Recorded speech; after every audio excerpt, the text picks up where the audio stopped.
All right, guys, how's everybody doing?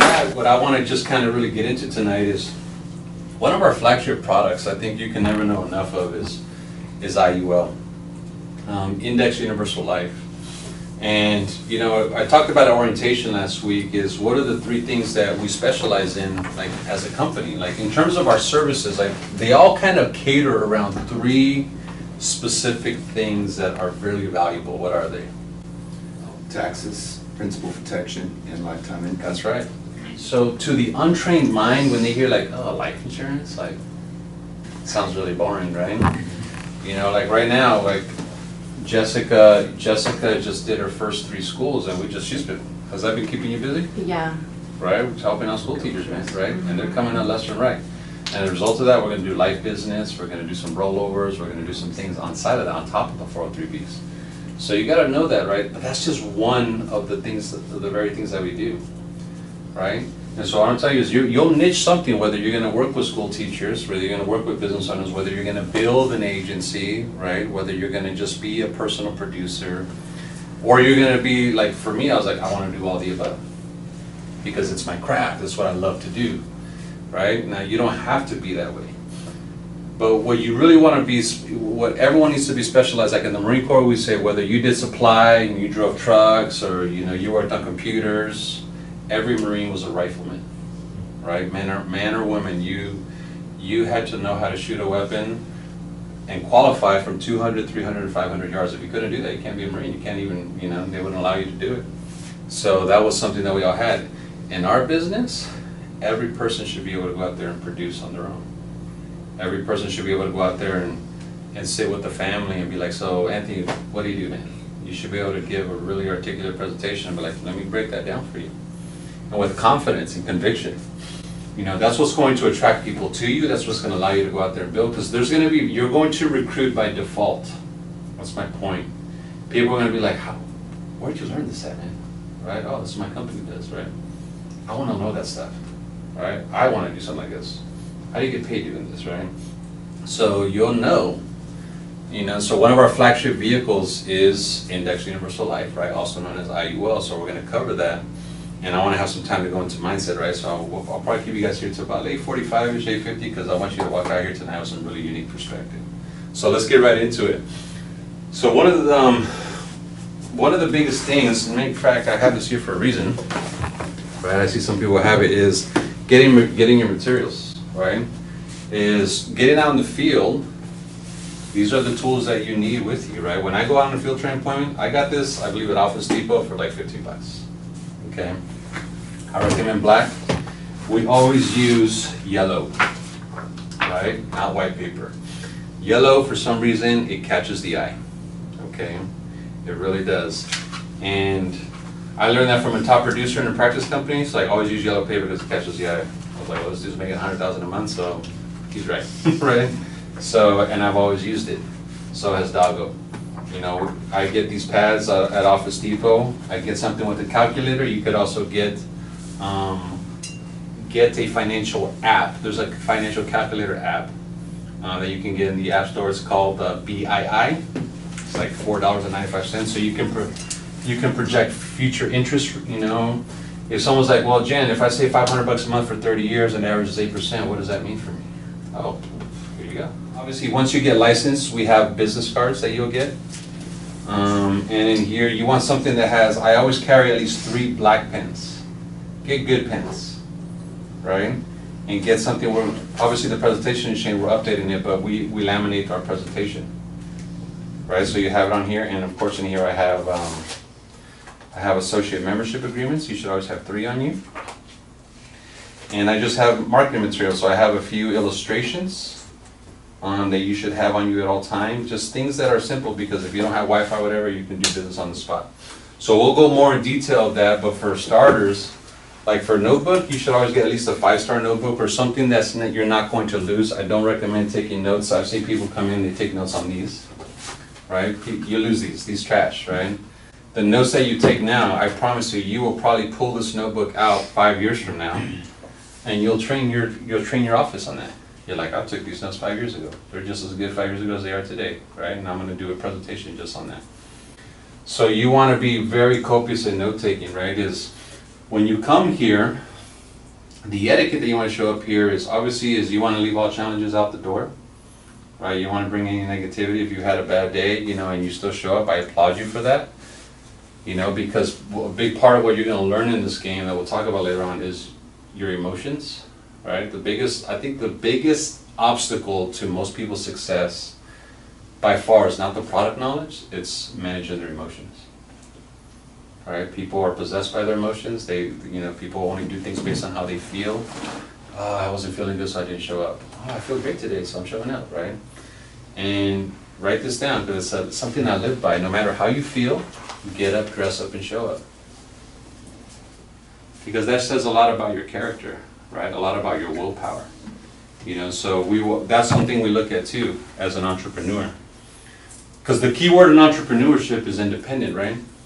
We want to be independent of a job, right? We don't depend on anybody to pay us. So if you're going to be independent is not just financially. Before you get the financial independence, you first have to get the emotional independence for you. But you also got to understand this field and know that, well, I want to simplify it for you, because when people say, so what do you guys specialize in? What is your niche? What makes you different from everybody else? Great, right? Life insurance, what are you guys just like State Farm? Right? No, my friend, right? Well, what's your guys' thing? Taxes, principal protection, lifetime income. Okay, how so? Let's have a cup of coffee, I'll break it down. So let's talk about taxes. So the biggest roadblock is unnecessary taxes. So this was a slide under BPM, right? So taxation is potentially the most powerful challenge that's facing your money. You earn it, they tax it. Okay? That's why if you're W-2, notice that when you're W-2, the government gets their money before you do. Because they tax your paycheck, right? Social Security tax, Medicare, right? Federal, state. They get you, right? You spend it, there's a sales tax. What is a sales tax here in California? And it's by county, but it's pretty much averaging all the same. It's about 8%, right? Sales tax is a big one, okay? You save it. Here's where a lot of people don't know, they're gonna get taxed, right? There's a lot of people that are not aware of the money that they've been putting away for retirement. When they pull that money out, there's gonna be taxes on it. And when you die, they can also tax it. So I remember Doug was saying this question, if you were a farmer, would you rather pay taxes on the seed or the harvest? Does that make sense? And what would be the answer? Seed. Why? A lot smaller. Right? It's a lot smaller. So this is a very important slide that I want you to write down. This is something that I've used a yellow pad of paper to explain to my clients, and it makes you look like a pro, right? Because it makes you like, wow, you know your stuff, and it's not difficult now. Mind you, when I first heard this, it still went over my head a lot because I was still learning the jargon, okay? So you're gonna see this a lot. This is the first half of the IUL close, so we're not going to go in total detail with it, but this is something that you needed to know. So you want to write down a piece of paper just like this, 3 columns, right, just like you see up there. And I'm going to put tax now, tax later. Also for you guys, just put deferred. So tax deferred means later. And then tax advantage. I mean, right off the bat, which name sounds better? Tax advantage. Tax advantage, okay, so when I say, I'll sit down with the client, I'll say, okay, let me just educate you on what we do, and I want you to understand how taxes work, because most people don't understand this, and I'm telling you, most people don't understand this, right? I was talking to that guy who's a CPA, he was a CPA for a big firm, and I was like, yeah, man, this is what we teach. He's like, yeah, that's awesome, man, because I don't really know that stuff, right? So don't ever be thinking like, oh, this guy's a CPA, I'm gonna get slaughtered here, right? You know, most people don't know this stuff. Right, what we do with life insurance, even most agents don't know, right? Because there's a lot of life insurance that just sell life insurance, right? We're not just life agents, right? We have life agents. We're life agents with a real advisory twist, okay? So write this down. So what are the things that get taxed now? I keep it real simple. So I say, you know, savings accounts, believe it or not, savings accounts, money markets, CDs. What do CDs stand for? Certificate of deposit. Right? I like to call them certificates of depreciation, because you're earning less than inflation in those things, right? Inflation's eating that money. Okay, and then I just write your stocks, mutual funds. Let's just say you have $100, right? And you put it into, say, a stock or a mutual fund. That $100 grows to $200. How much money do we gain? $100, right? So I put $100 in it, so what taxes do you have to pay on that? Capital gains. There you go, right, capital gains tax. Now, capital gains, there's two types of capital gains tax. Anybody remember them from the test? Right, well, capital gains tax, there's short-term and long-term. A short-term capital gains tax is someone that buys and sells a stock within the same calendar year, tax year, right? Then you have long-term capital gains. So short-term capital gains, you're taxed at ordinary income rates. So let's say you fall in the 35% tax bracket and you sell a stock within the same year, that growth on that stock is gonna be added to your income of 35%. So you're gonna pay $35 out of that $100 to Uncle Sam. Long-term capital gains tax are anything after a year. So if you've held on to something for a year, you're gonna pay about 20% long-term capital gains tax, right? How come it's lower? Because you're holding it for longer, right? What are the advantages of these kind of vehicles though? There's pros and cons to all of them, right? So the pros are I can earn more interest in vehicles like these, right? Like so money market CDs, stocks, mutual funds. Obviously savings company not gonna earn that much, but they're liquid. What does liquid mean? The cash is available right there. Liquid means I can convert to cash pretty quickly. So if I want to liquidate a stock, what's to determine that? I sell it, right? So there has to be a buyer who's buying Coke stock, and I'm going to sell my Coke stock in the marketplace the next day at whatever the value is that day, but I convert it to cash. Now I'm going to get a 1099 from Coke, right? It's called a 1099-I, right? Which means when you do your taxes, make sure you give this to your tax person because you earn interest on the sale, right? So the tax may come in. Does that make sense? Yeah. So the pros, liquidity, cons, tax drag, right? You're paying taxes. So good for short term, not so much for long term because of the taxes, right? Now, tax later, this is mostly where everybody's at, right? Now you see a lot of them up there, right? So obviously, real estate growth, individual stock growth, retirement plans. I just start right with retirement plan. What's the number one retirement plan in America? 401k. Okay. You also have, let's just start in the 43s, 403bs. That's what we do for teachers. You have 457s. Okay. That's public sector. You have traditional IRAs, right? What does IRA stand for?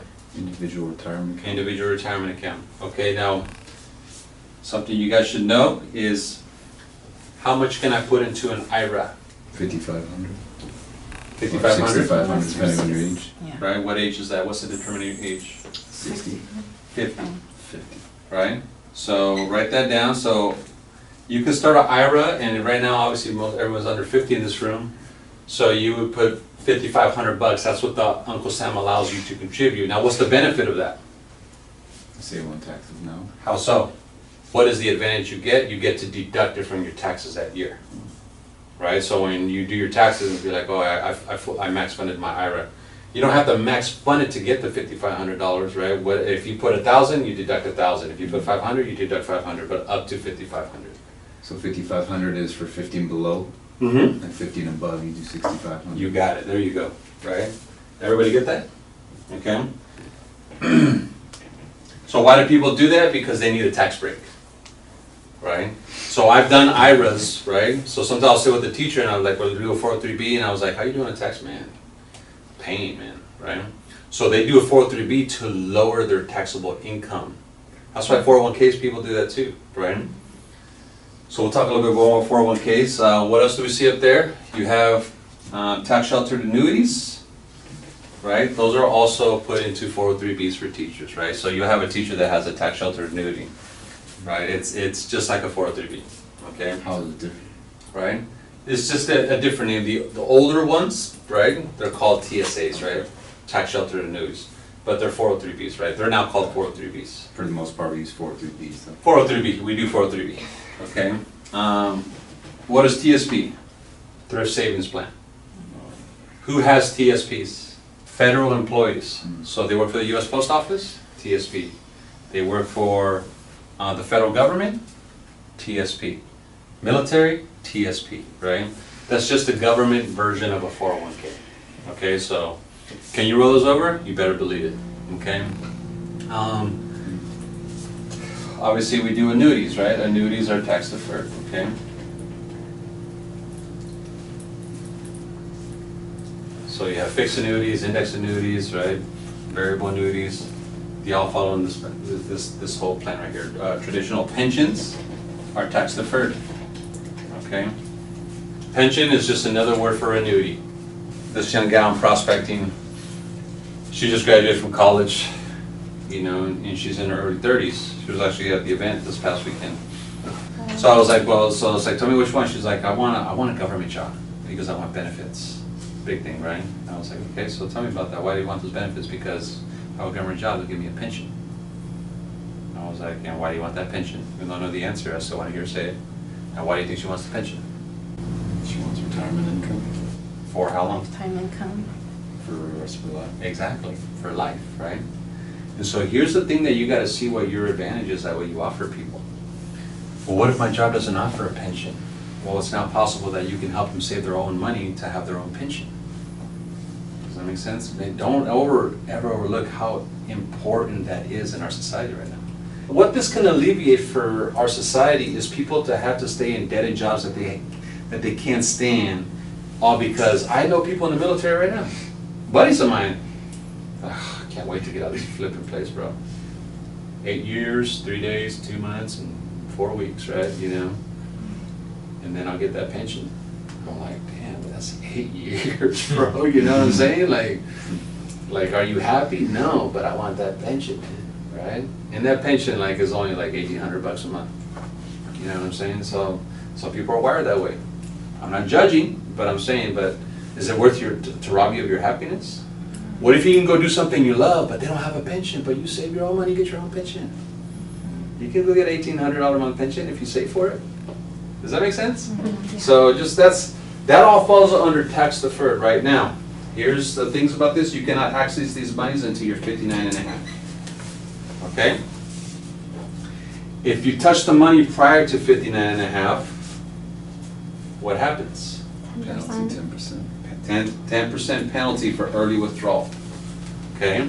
For early withdrawal. Now there's some loan options like 403Bs, teachers have taken loans, 401Ks, people have taken loans. Right? And going back to 401K, when should you absolutely get a 401K? When they're matching you. Absolutely. Right? Don't ever not tell someone to not take the 401K if they're not matching, right? Because that's free money. If they're not what? The company gives you money up to a certain percentage. So they say, if you max fund this to say 5%, then we'll put in 5%. Okay. Right? And so that means they're going to give you free money. Now, why did the company do that? Tax break. Tax breaks. So the corporation is deducting that money from their taxes to also have a tax break. Right? The 401K, you know, I think we'll do a whole training. There is a YouTube video that you should look called "The Truth About the 401K." Just watched that like the other night, Saturday. How insightful was it? It's good. It's good, Tony right? Robbins, there's a couple of different speakers that do. Yeah. Tony Robbins is one of them. It's a trap. It's a total trap, guys, right? The 401K, and I'll just kind of summarize it, right? But I want you to do your own education, right? Because people are like, oh, I maxed out my 401K. So here's what I've done with clients where I've gotten business. I'm like, well, Karlo, right now, my company matches me to 5%, but I'm putting in 15%. I'm like, okay, right? I can make a recommendation for you. Put in the 5%, but that other 10%, let's calculate what that is and put it where it's going to be tax advantaged, right? And I'll explain why. But the 401K was never meant to be a retirement plan. It was more of a tax break for employers, not so much for employees. Because another name for a 401K, and write this down so you get the jargon, is called a DCB, or a defined contribution plan. Defined contribution plan. Another name for a pension is called a defined benefit plan. Right? So when someone's like, oh, I got a defined benefit plan in my work, you know, so you want to be able to, okay, well, you got a pension, that's pretty cool. You know how many companies offer pensions? 4% of this country offers pensions. Is it 4 or is it 7? I think it's 4. What I read, the research I did was 4. Mostly has everybody gone to the defined contribution plan, the 401K. right? So now, this is where Wall Street became Wall Street, right? Because Wall Street really started taking ownership of these, they became the third-party administrators to all these corporations. So when you work for a company that has a 401k, the company doesn't manage your 401k that you work for. They have a third-party company like a Vanguard or Fidelity or Merrill Lynch. That's where those guys make a killing, right? It wasn't until 2012 that they didn't disclose the fees inside of 401ks. They were charging around 4, sometimes 5%. So you're looking for every 100 grand, they're taking $5,000. Right? You know how many trillions of dollars are 401ks? I don't know the amount, but if you Google it, you might get something. But these companies, that's why they make a lot of money, man. This is why Wall Street became Wall Street. So who's really winning here? I like watching documentaries. You guys are probably young, to remember Enron, right? But look at what Enron did, right? Enron was one of the shadiest heists of people's money in the history of corporate, it was just ugly. But it shows what can happen when a company goes under. So people that lost their entire 401ks at Enron in the early 2000s. Yeah, all their retirement. Right? So you lose control, right? Now, I'm not saying that 401k is the enemy, I'm just saying that I like this quote from Mark Twain. It says, whenever you find yourself on the side of the majority, it's time to pause and reflect, okay? The other thing about this as well is that, so if you touch the money early, right, you get a 10% penalty. If you don't start taking money out by age 70 and a half, they charge you with what they call the RMD rule, which stands for Required Minimum Distribution. So that means they have a timeline, right? So if you touch it before, 10% penalty. So they know, Uncle Sam has calculated, forecasted, like, hey, we know based on this person's age that they're going to start taking money between these ages. And are you getting your money tax-free? No. What kind of taxes are you paying? You take 401k at what tax rate? Your tax bracket. Like There you go, which is, that's called your tax at ordinary income rates. Right. And ordinary income rates is whatever, if you're in 25%, you're in 20%, you're in 33%, Based on how right? much money you're making. Right?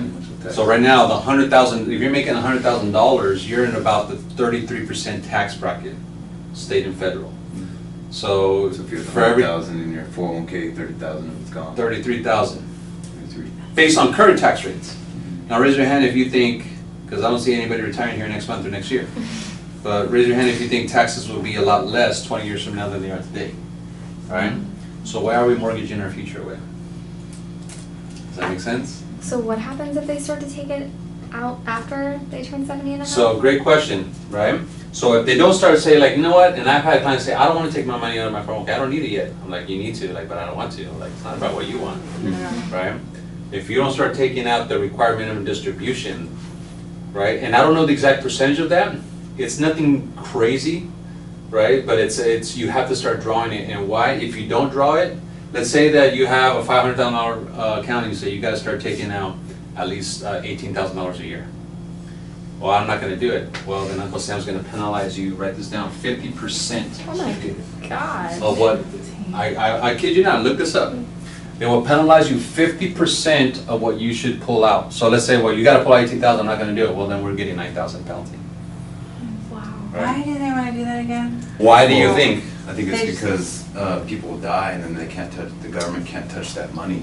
Right? So they're requiring them to start pulling it out so they can start taxing them. on that money. Exactly that. Because it goes to the state or It's whatever. tax, right? Right, isn't there like a lot of people that Because- pass away with these big 401ks? that- Think about it, right? When you contribute to a 401k, and you have to really understand this, where does that money come from in your paycheck? From your gross or your net income?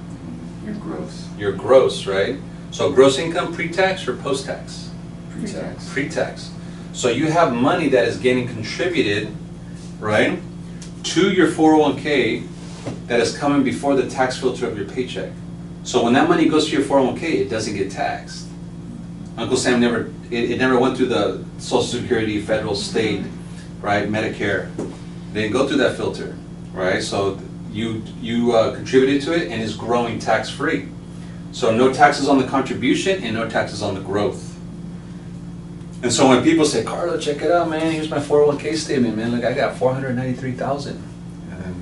And I'm not gonna burst their bubble, but I'll say, well, let me educate you because you really don't have 493,000. So it's not taxed, right? Because you haven't paid taxes on that. And when you plan on retiring, 10 years from now? Your guess is as good as mine, right? That's 2 presidents from now, right? And who knows, right? The way politics go in this country, who knows how corrupt it's gonna be by then, right? So say they had 100,000, they would only, and the tax rate is 33%. They would only get it for 66,000. yeah. Yeah. See what I'm saying?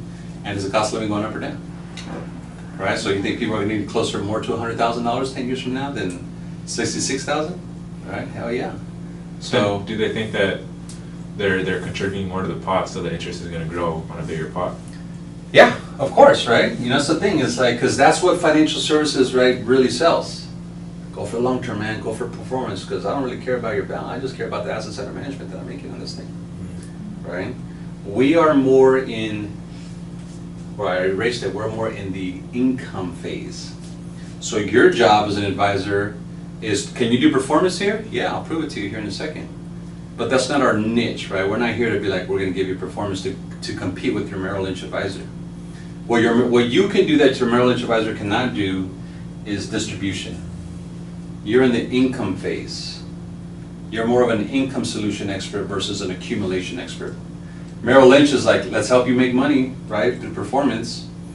But now what clients that are in their mid-60s are going to their Merrill Lynch advisor, I'm like, hey man, thank you a lot, but I'm retiring next year. How do I start pulling this out? And how long is it gonna last me? And what happens if 2008 happens again? And if something happens, how's my family gonna be? Oh, well, you know, we'll put it in just bonds accounts and just only take out, the financial world has the 4% rule. Just do 4% a year and it should last you for the rest of your life. There's so much flaws in that. Should, or is it guaranteed? So we put the guaranteed on that stamp. So we take give us your 401k, your IRA, and we're gonna turn it into a pension that you will never outlive. Does that make sense? Yeah. Right? So you'll see more of that, right? Now, let's give you an example, write this down. So let's say someone's putting $500 a month for 30 years, and let's just say the market average is 12%. Okay? How much would that be, right? Compounding growth, right? That's quite a chunk. That's $1.7 million. It's a pretty nice 401k, right? Yes. There's a lot of them out there like that. Now, right now, what's the highest tax bracket in America right now?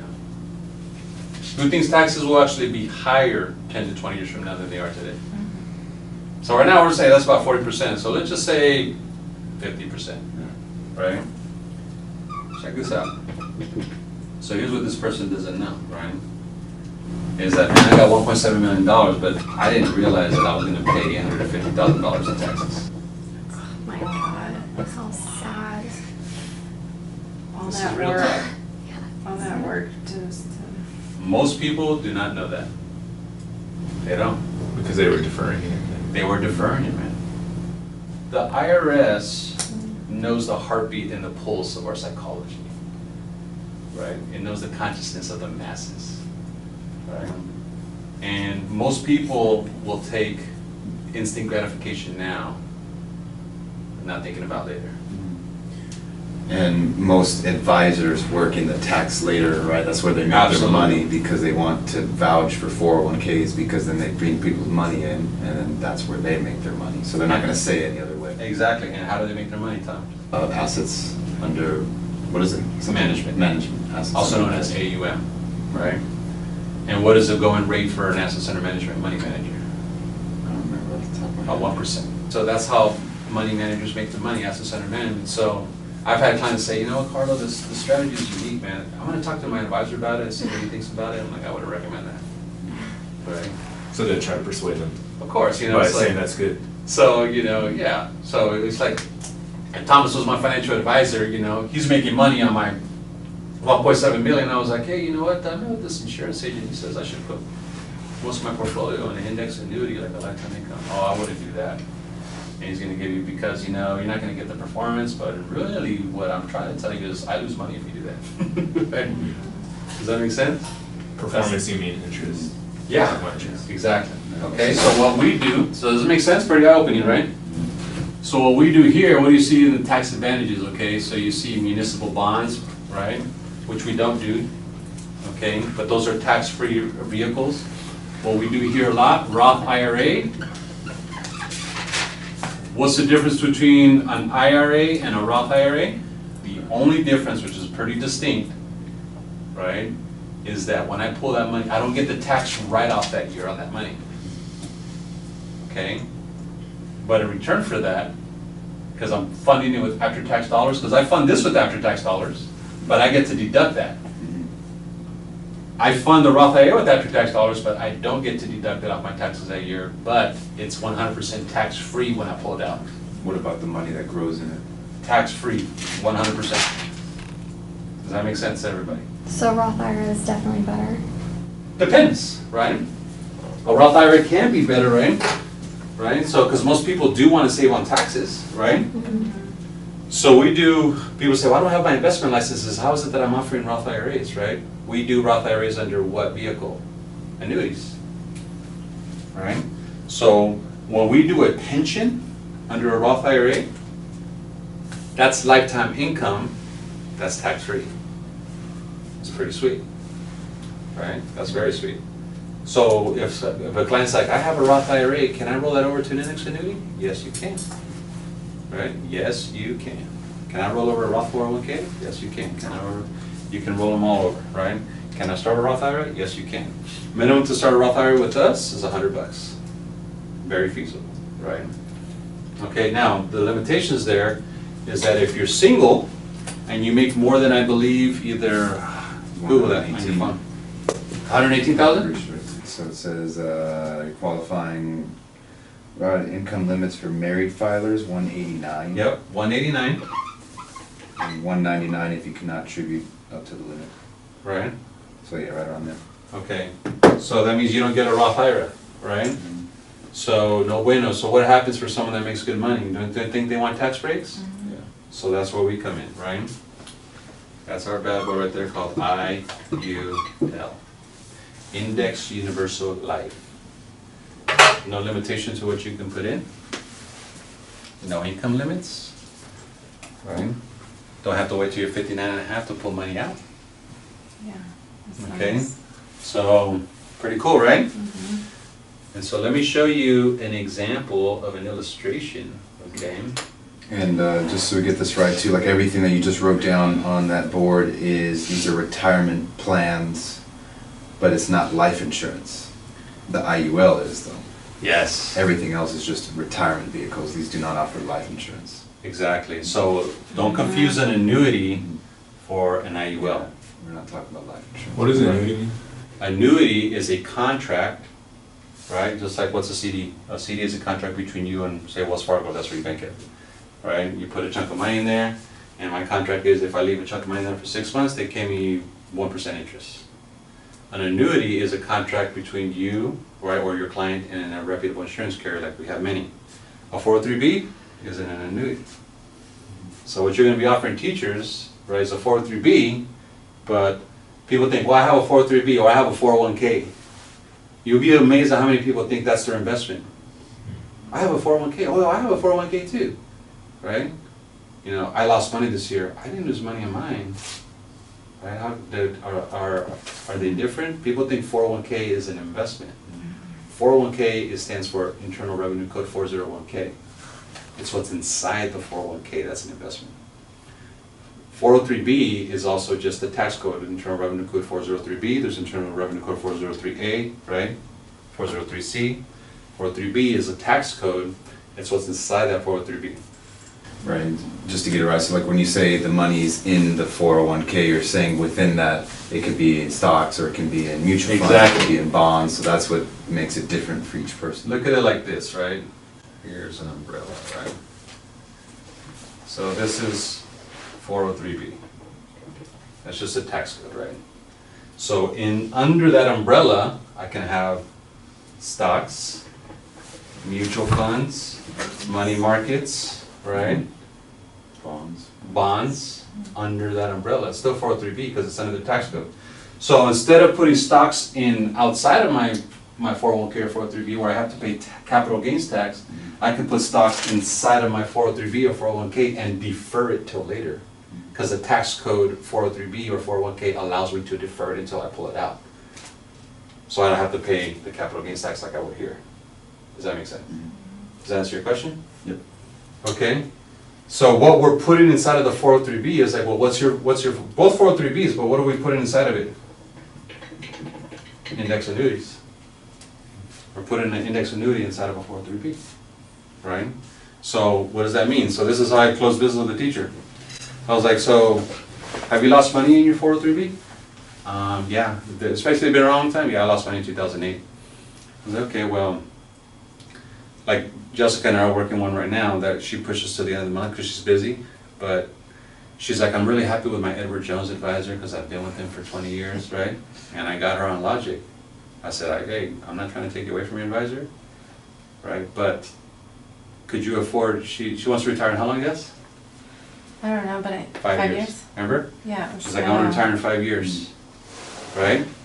And I was like, okay, so you have your CalSTRS, which is what teachers have, right? And I said, that's a pension, by the way. That's why teachers stay in the game for that long.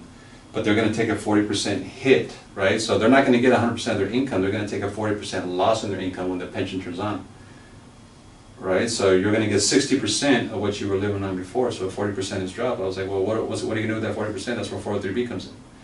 She's like, well, I have Edward Jones right now. I was like, let me ask you one simple question. Could you afford right now, right, at 59 years old or 57 years old to have a 2008 happen where you lose 40% of your money?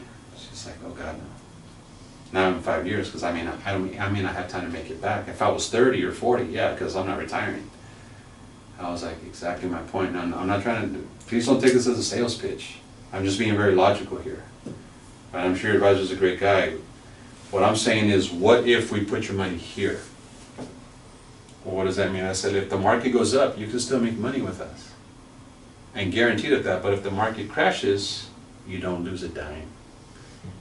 And ask your advisor, is that Edward Jones 403B that you have, does it give you a guaranteed lifetime income stream per month? And I know it doesn't, right? I was like, so what we're going to do is we're going to move that from stocks, bonds, mutual funds to an index annuity where it can still go up. The market does well, but if the market crashes, you never lose a dime, and you're going to get a guaranteed paycheck for the rest of your life to supplement your CalSTRS. You never run out of money. She's like, I think I need to have my husband here next time we meet. Yeah. Right? No, I think it was good that you told her to speak to her financial advisor, and you're not like. I wasn't being pushy, No, right? you weren't like, oh, you need to sign this right now. You're like, okay, go talk to him, Carlos or whatever his name was. But yeah, no, that was good. Okay, so So people like the possibility of making a lot more money with the higher risk. yes, And they don't like the chance of losing money. right. So, and they've already seen that loss of money back. Yeah, So exactly. That's a perfect example of why you should lock it in place. Yes. So our role is like basically, we're not very risky, right? I believe in a guaranteed retirement plan, right? I'm not here to give you like, so when someone says to me like, well, Jan, what could you offer me that my Merrill Lynch broker's not offering me? He's been giving me 8 to 12%. I'm like, yeah, I wouldn't look at me like that when people say that. I wouldn't look at me like that. That's apples and oranges. I want to give you something guaranteed, right? I don't want to give you speculation, because do you know, how old are you? I'm 43. Well, you're going to retire, what, 2037? Do you know what the market's going to be like then? No. But what if I can tell you right now that no matter come hell or high water, I guarantee that you're going to get at least this? Yeah. I like that. I like guarantees, right? I want to know for sure, because then they can pivot. Because if I know right now, 20 years from now, if I do this, I know that I'm going to get this, I can start reverse engineering my retirement. If I know right now, it's like, man, if I do this, I know I'm going to get $38,000 a year for the rest of my life.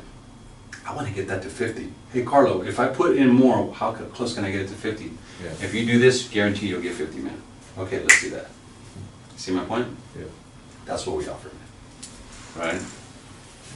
So it's very important. Now I'm kind of going back and forth to annuities, but let's show you. I want to show you just an IUL illustration, okay? So now I'm going to life insurance on the tax advantage side.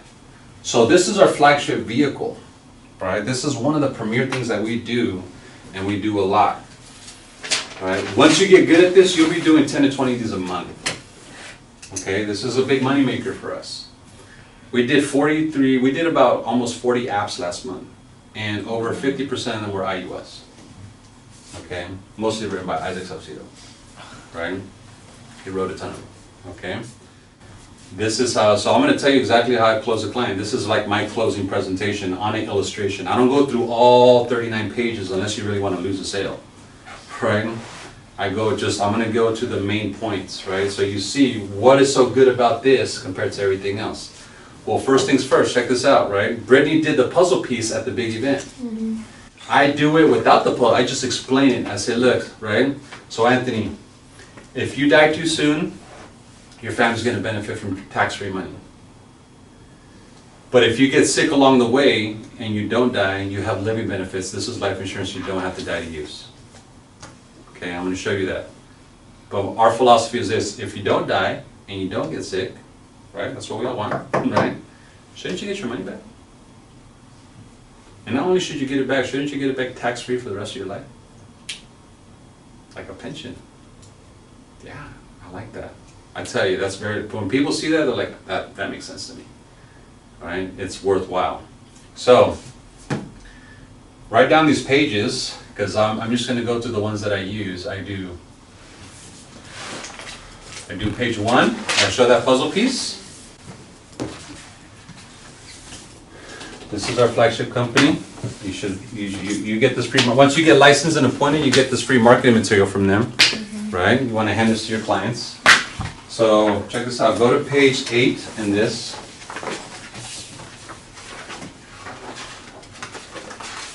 Actually page 7, I'm sorry. So, somebody read that. What qualifies you for terminal illness? Generally, if you've been diagnosed with a terminal illness that will result in death within 24 months of certification of the illness by a physician. Make sense? Pretty self-explanatory. So doctor says, hey Thomas, gotta tell you, man, you got stage 4 cancer, and we give you less than 24 months. Oh wow, shit just got real, okay? And how does this happen? Happens every freaking day, guys, right? But if someone has one of these policies, right, they're gonna be able to say, in this example, it shows at age 65. It doesn't mean that you have to wait till 65, it's just the illustration. So if this guy was to tell at 65, hey, you got 24 months left to live, hey, you can pull out $732,000 while you're still living, right? Well, how much is he putting away? He started off at $587,000. This is a 35-year-old non-smoker putting $500 a month away, okay? So that's this policy. So it's grown with cash value, which I'll show. Turn the page to chronic illness.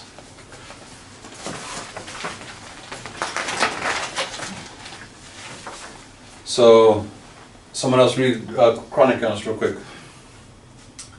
A doctor has certified within the past 12 months that you are unable to perform 2 out of 6 activities of daily living for a period of at least 90 consecutive days without assistance, or that you are cognitively impaired.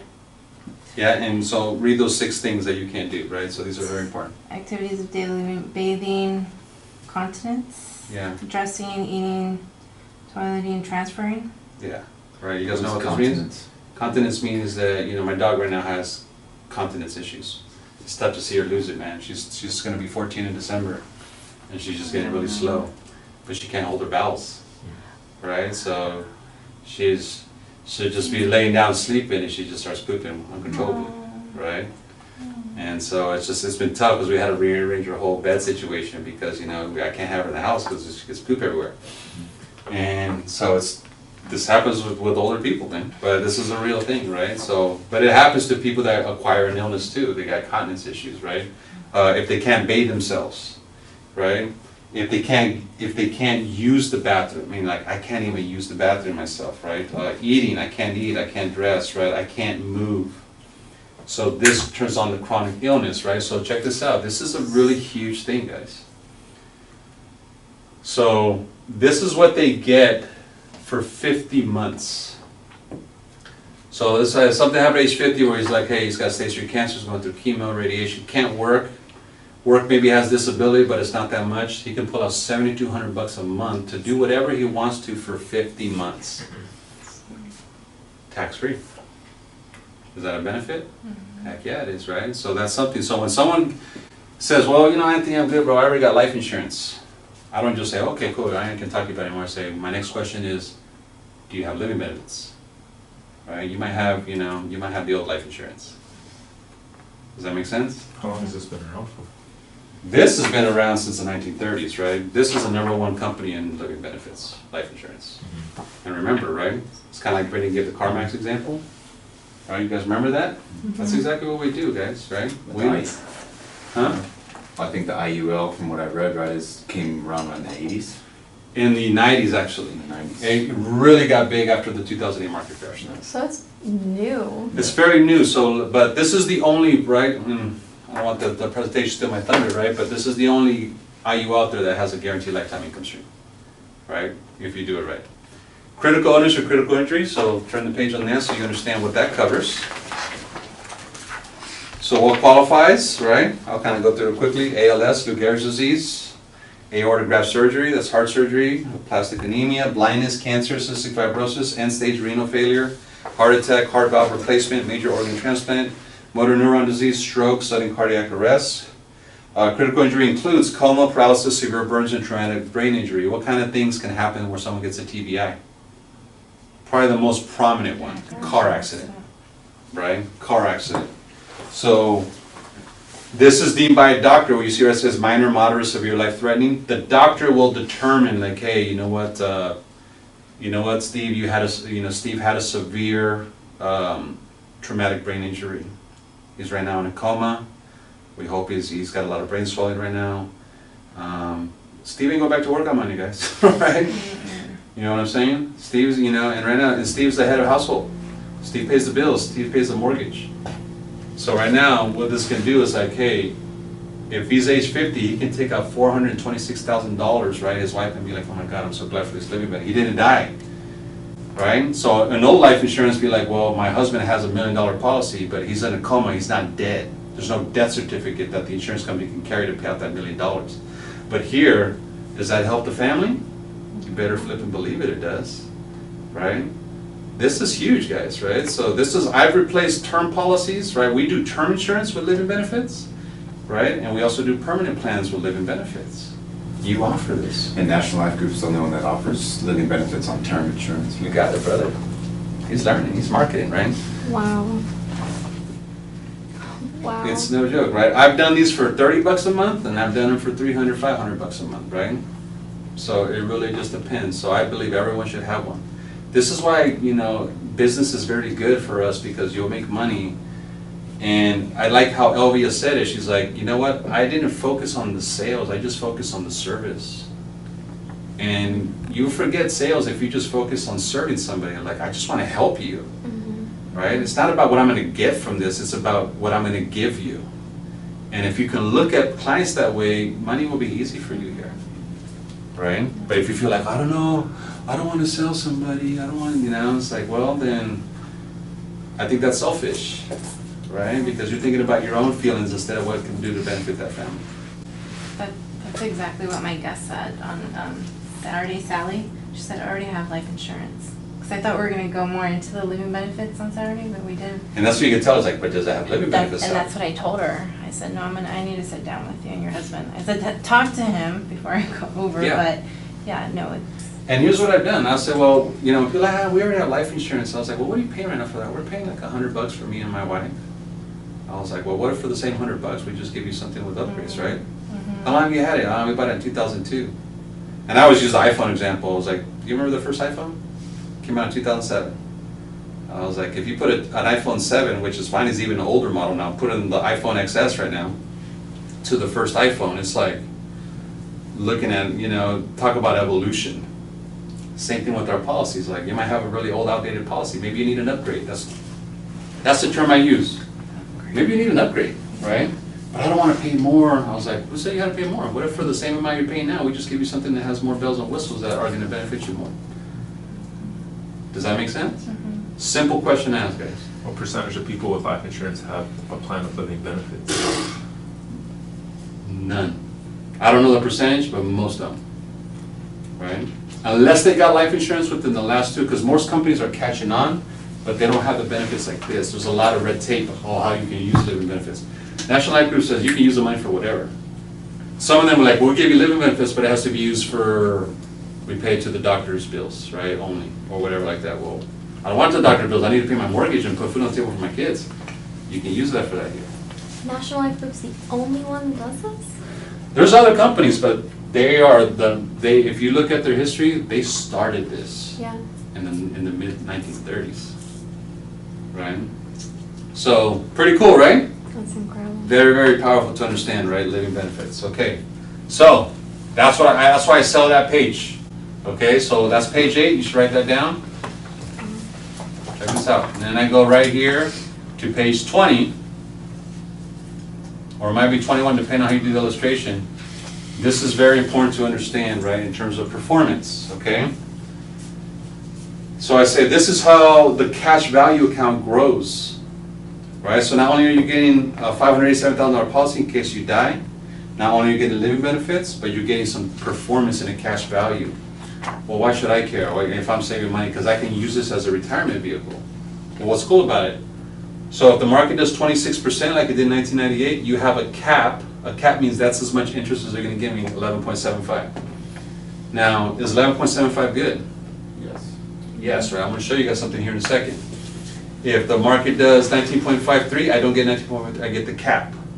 Okay, so that could be seen as a con. People are like, oh, but I want more, right? Hold on though. The market will have negative years, so you get a 0. You don't lose any money.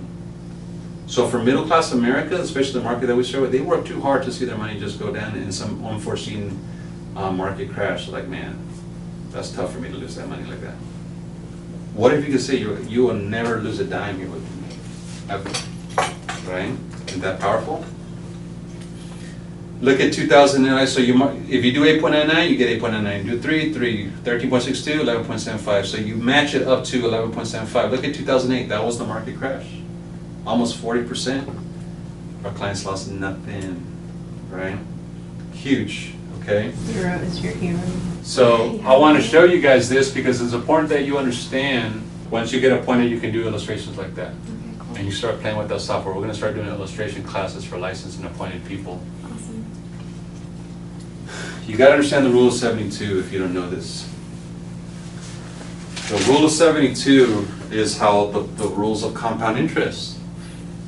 Because you're going to, if you tell your client, like, hey, you're going to earn 11.75, they may not know how to say, well, that's good, right? I don't know, is it good? I don't know, you tell me, you're the advisor, I don't know what that means. I mean, it sounds good, I don't know what that, I can't put 11.75, how does that translate into, for me to understand common sense? The rule of 72. It's a powerful, powerful concept, right? Albert Einstein was quoted to say that this is the greatest mathematical discovery of all time, and it really is. This is something that you can teach a 6th grader, right? How does someone say, I want to have $3 million at retirement? Well, do you just wake up and hopefully that you have it? No, you can reverse engineer it. Well, how do I do that? Understanding the rule of 72. So you take 4 interest rates. All you do, this can work for you, it can also work against you. So the number 72 divided by whatever interest you're earning. So let's say 72 divided by 4. We have 4 29-year-olds, $10,000 each, so we're all the same here. We all have the same age, same starting amount, but I'm earning 4%. What's 72 divided by 4? It's 18, right? For sake of time, right? It's 18 years, so that means 18 years later, my money doubles to 20,000. So this is how money doubles itself. 18 years later, 65, my money doubles again. But could you retire with $40,000? Right? So what's the cap in IUL right now? 11.75. So, we're 25 basis points from 12%. So almost pretty much 12. So what's 72 divided by 12? 72 divided by 12 is 6. Same age, same amount of money, except my money doubles every 6 years. Right? So what took me 18 years for my money to double one time over here, my money had already doubled, what, 1, 2, 3 times. And so as an example too, let's say someone has $100,000 in an IUL and it does 5% that year, then that's $5,000, right? And so now they had $105,000, right, for the next year. And so the next year the interest rate will go based on that 105, right, not off the initial. That's what compound, right? is. So that's the difference between simple interest and compound interest. Simple interest will be on the basis or Right. the 100,000. Right. Compound is the accumulated amount gets compounded into the equation. Make sense? Okay? But look at that. Is that significantly different? Yeah. A $600,000 difference is significantly different, guys.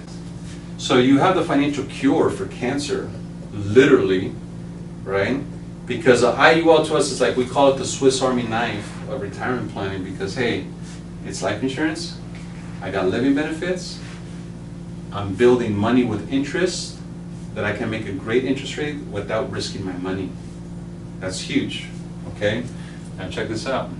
For sake of time, I can't go so much in depth with this, right? Because there's a lot to this, but I want to give you, this is the macro view, right? Because I don't want people like, man, you guys, this is too much info right now. This is awesome. Are you guys getting value from this? Yeah. So I talk about really quick. So this guy's spending $500 a month. That's $6,000 a year. So here I always say, let me show you the cons. These are the things, Anthony, I don't like about this.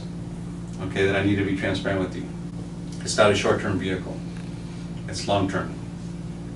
So here you're putting $500 a month, $6,000 a year. You're starting to earn interest. This is an illustration. Now, if you cancel in the first year or two, let's say in year two you got $8,000 in your account, and you say, you know, I don't want this anymore, you don't get nothing back. Ouch.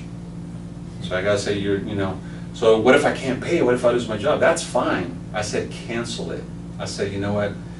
I'm not gonna contribute and I want my money back. You're not gonna get your money back because the company has not made any money on this.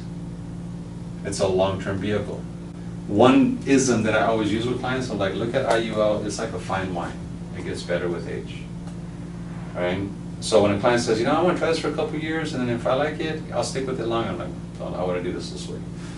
IUL is to be competitive as a long-term retirement vehicle in lieu of 401k plans or IRAs. Right? That's where we do it from. It's in that psychology. Okay?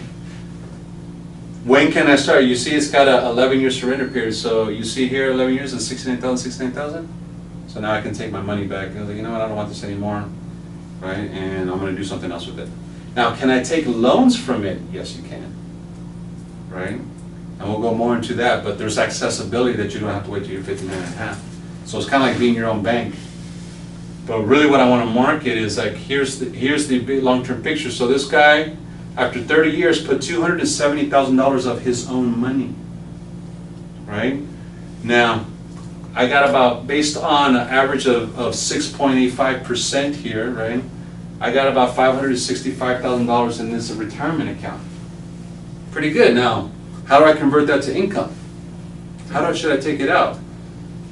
This one has a lifetime income benefit rider, so if he chose to, doesn't have to, he can take $37,000 a year for the rest of his life, no matter how long he lives, 100% tax free as a pension.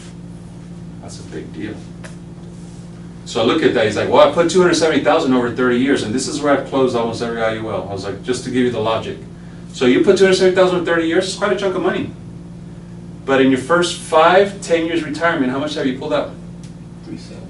You've already pulled out $100,000 more than what you put in, but chances are, right, you're going to live past 74. So let's say you make it to 84. Okay? You've already pulled out $740,000. That's almost 3 times, right, what you put in. And if you die at 84, not only did I get that pension that I tax-free and I take $740,000, I still pass off $315,000 as a tax-free death benefit to my family. That's huge, man. Fine. I can't think of anything better. Like I was like, this to me is a no-brainer in a lot of ways. Like I believe in that so much and what it could do. The sweet spots for IUL, and hold that question, are age 20, 25 to 45. Those are the sweet spots. Right? Can someone do it in their 50s, 55? Cost is higher because they're older. Can you still do it if they can put in mad cash? Right? I'm talking $1,000 plus to really maximize the benefit because they're getting shorter to the retirement window.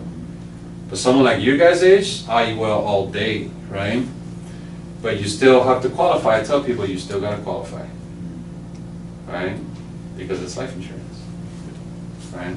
So yeah, I was just thinking like with Anthony, this is something that as you do 403B plans for your school teachers, this is just something that's like, hey, I got this, do this. Oh, Like, all day. Just go hand in hand, it's easy.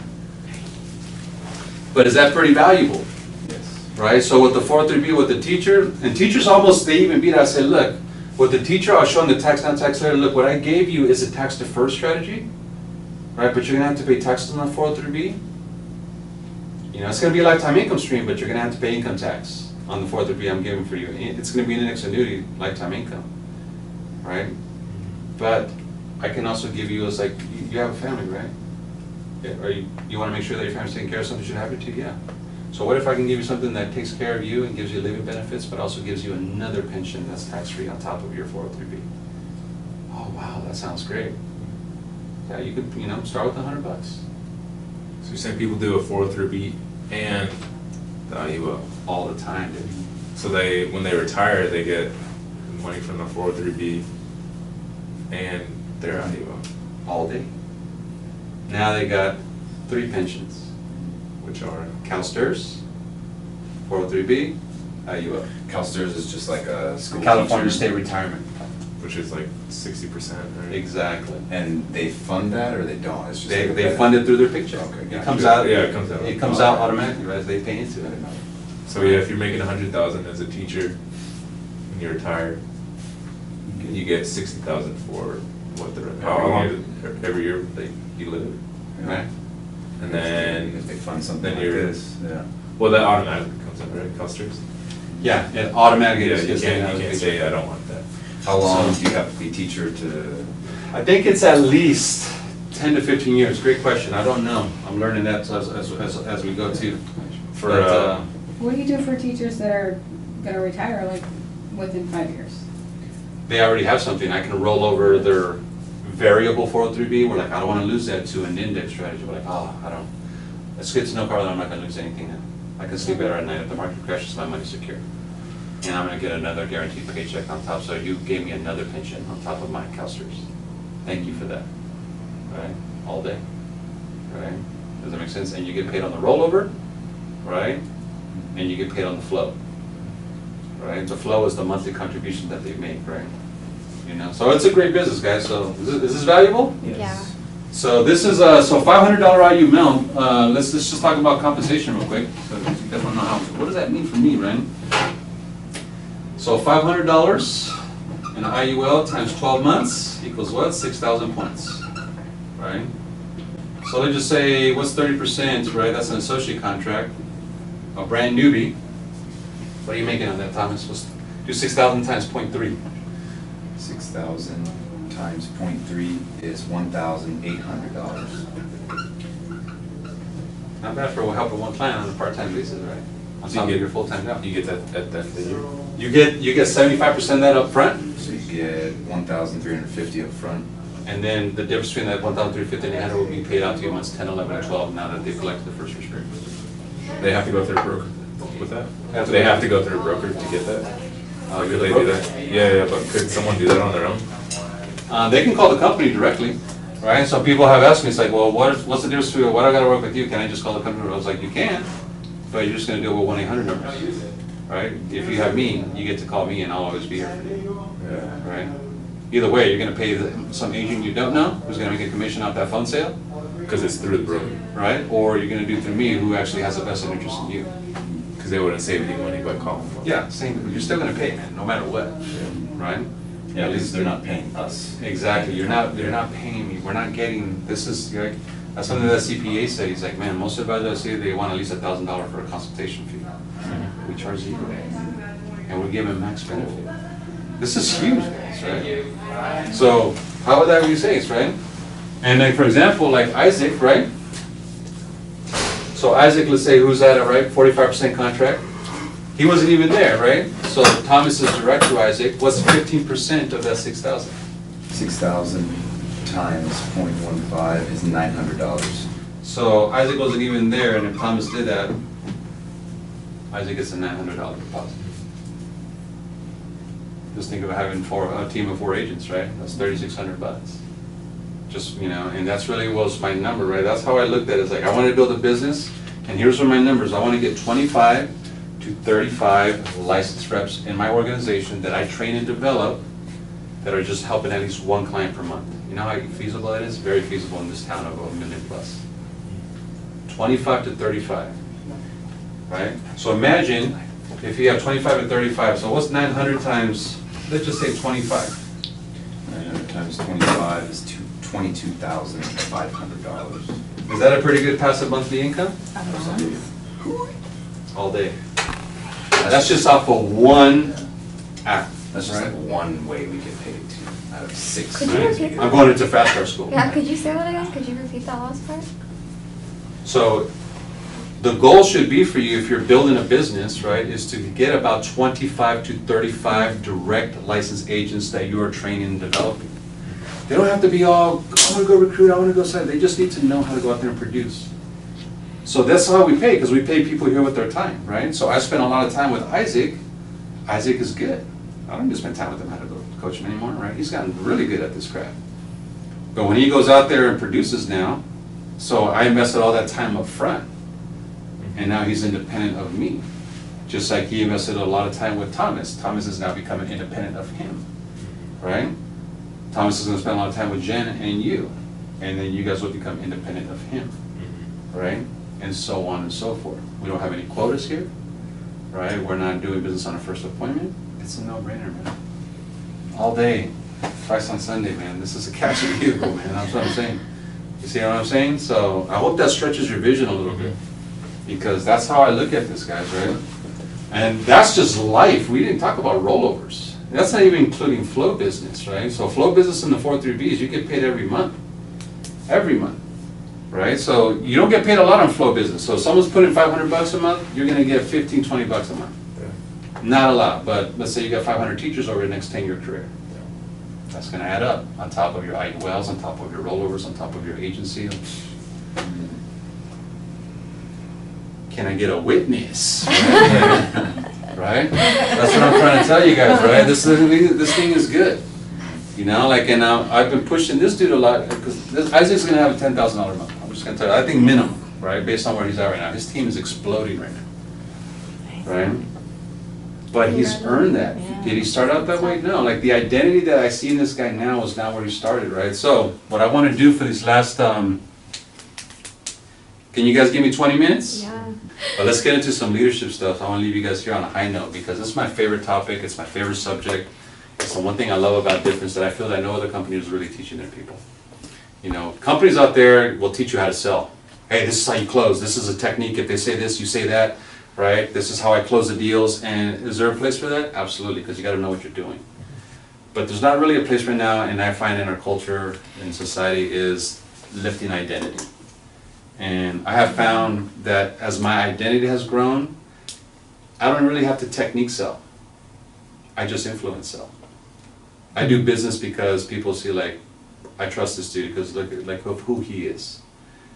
And I just tell them, and I'm very transparent. Like, people are like, how do you close, bro? What do you say? I'm like, I'm just totally myself, and I say, here's how I'm going to help you. Here's what I'm going to do for you. And people, there's something subconscious in human beings that people want to be led, right? And if you would just lead people, and by leading, there's an assertive nature to it, not aggressive, assertive. A leader says, you know, here's what I'm going to do for you, man, right? I'm going to get you saving money, bro. I'm going to make sure that you're good to go for retirement. I'm going to take care of you for that. A leader, there's so much auto-suggestion in that statement, it's ridiculous, right? You know, someone that's like an amateur or doesn't have self-confidence is like, well, you see it in their body language, like, I don't know, is this something maybe you're interested in, right? And like, why is it not working for me, right? Because it's your posture, it's your leadership, it's you're lacking something. And so if you lack that self-confidence, it's okay, right?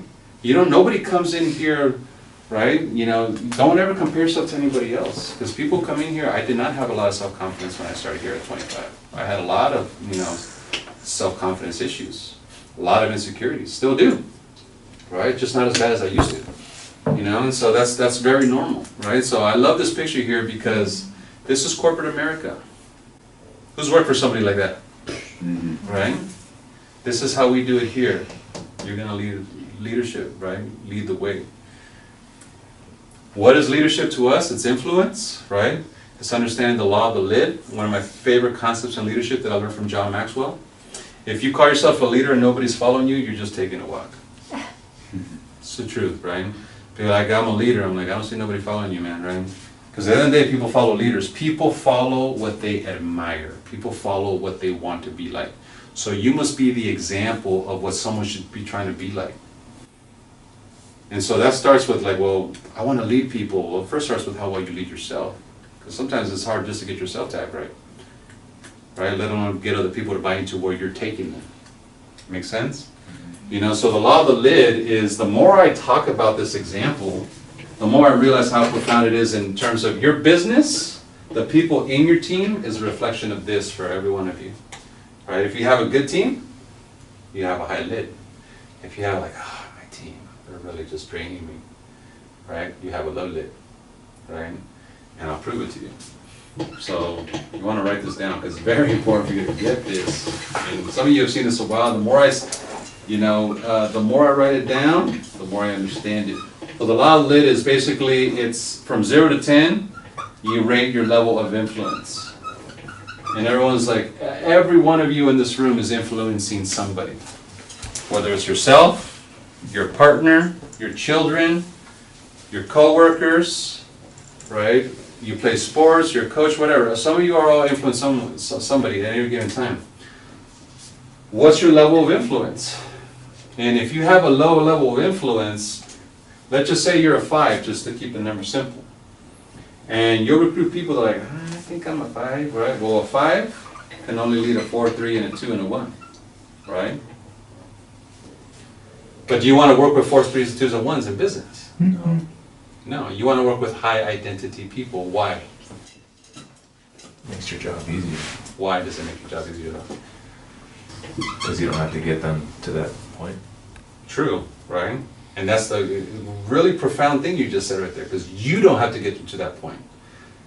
So you don't have to get them to that point because you got yourself to that point, right? You can only take people to the level that you're at.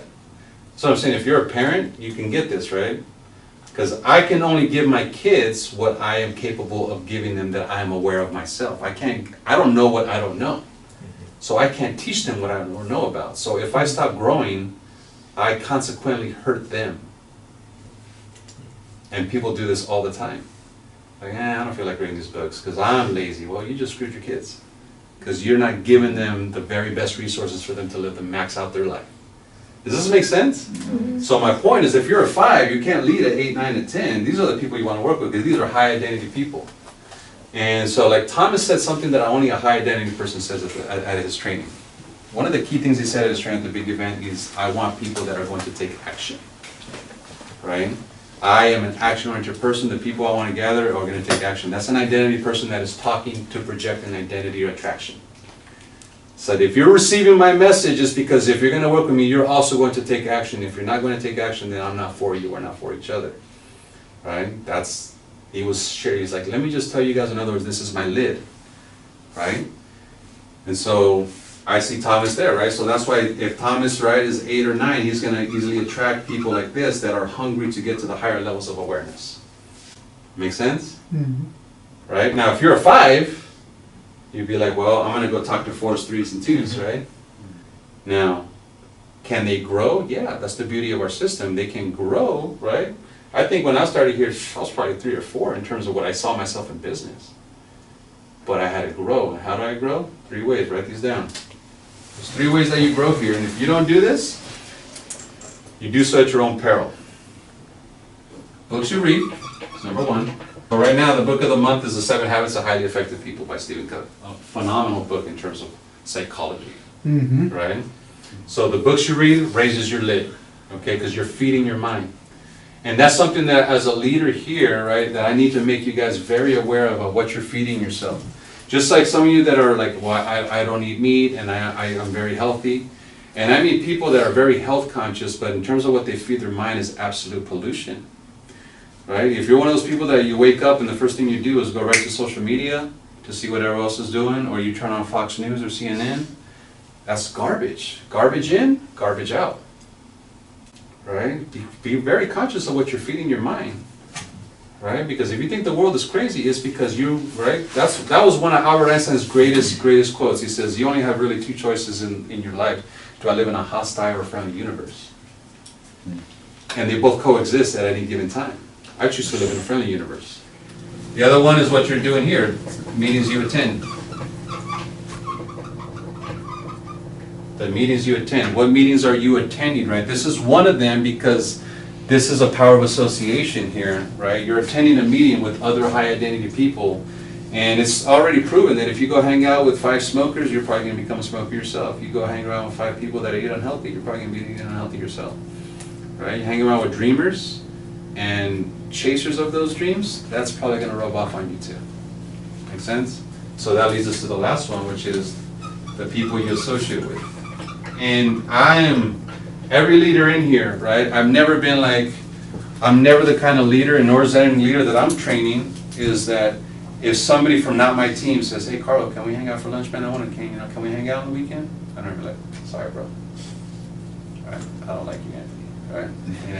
We always want to make sure that we're open. We have like leadership invitation. We're like, come hang out. Right? Come see how we pro, right? We're just normal people. We just have extraordinary hunger, man. Nothing about us is average and ordinary. What are most people doing right now on Monday night? Netflix and chill right now, right? Just dumb stuff. And I get it, right? And I know some of you are sacrificing time away from your kids, right? Me too.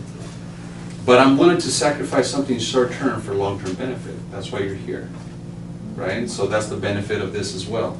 So this cannot be understated, right? And it must be overemphasized so you understand. Leaders don't create followers, they create more leaders. Right? And that's the business we're in. I'm not looking for a yes person. I'm looking for someone that says, hey, I got it, Karlo, deuces, I'm out. I want to go do my own thing. I want to go open up my own office. I want to go build my own team. Right? That's what you're here to do. Are you going to have internal conflicts? Hell yeah, you are. And this is important because some of you come from this stuff, right? And it's possible for life to lead you faster than your mentality can handle. Meaning, right, is that sometimes the business, this experience is going to propel you to a level that everyone sees you as up here, but internally you see yourself as down here. That may happen. So it's possible for life to lead you faster than your mentality. And that's okay. Meaning you got the promotion, but you still see yourself internally as back where you started. Higher levels of leadership actually mean that you can handle conflict and controversy without breaking down. And one thing about being a leader is you're going to be criticized. This is all from TD Jake. I love TD Jakes. But this is the thing, is like everybody wants, the golden egg, right? Everybody wants to win at the highest levels. But most people can't handle it because they can't handle the responsibility. So when people think, well, I want to have the corporate job, I want to be in upper level management. What are they paying you for? They're paying you for conflict, right? That happens at levels of leadership. There's things that I've experienced in the last 2 years as a leader. Had I experienced that 5 years ago, I probably wouldn't have made it. So new levels bring new devils, right? And you ever been at a point where you feel like you're gonna, break, but you didn't break, right? That'll happen here. And I now realize I had to go through that, because when I'm going through that, I'm like, what the fuck? Why is this happening to me, right? Like, this is the last shit I need right now, man, right? This is just one other obstacle. And as I'm going through it, it reminds me of a Tony Robbins saying, when people succeed, they party. But when people fail, they ponder. And why is it important to ponder? Reflection. You go internal, right? And that's something that Joe Dispenza is teaching us, right? Is that, why do you wait for crisis to go internal? And most people, that's when they finally go internal. They're like, oh, I need to tune in and tap into something more. But they wait for diagnosis, bankruptcy, divorce. Is it not true that you have had probably your biggest breakthroughs of your life in times of your greatest defeat? So why would the future defeats any be better, right? So now you need to associate the right meaning. So one of the most important factors as a leader is that you associate the right meaning when an event has taken place.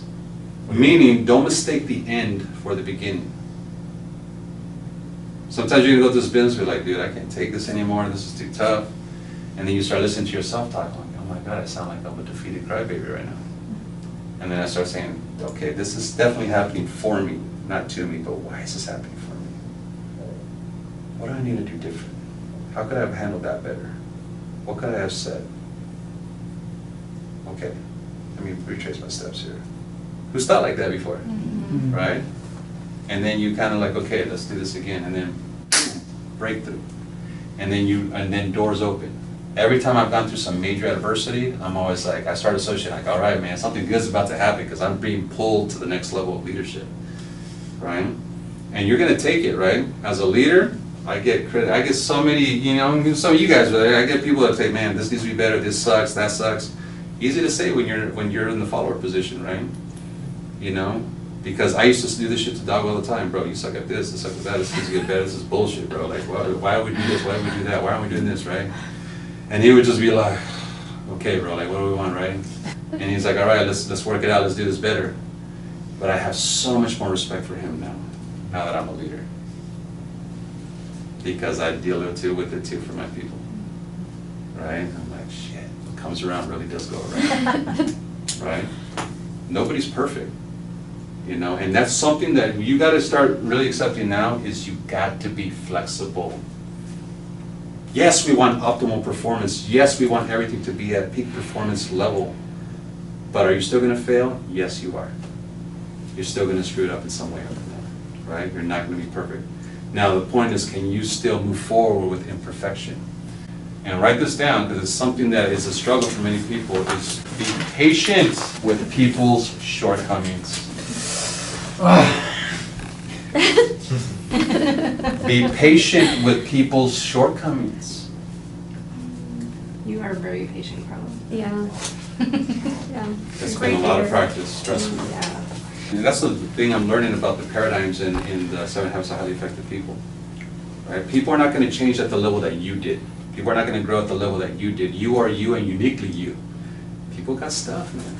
So you have to be patient with them and say, okay, I need to empathize and understand what this person is going through and say, look, how can I help this person, instead of being like, what, man? You see what I'm saying? Right? Very important, okay? The fact that you're going to go through challenges, right, is evidence that you're being pulled to the next level of leadership. So just know that. So as a leader, I realized that I had to go through this myself, so that when I see you go through it, and I can just see it all over your body language, I'm just going to be like, right? Oh, I love doing that to Isaac. Welcome to the dance, my brother.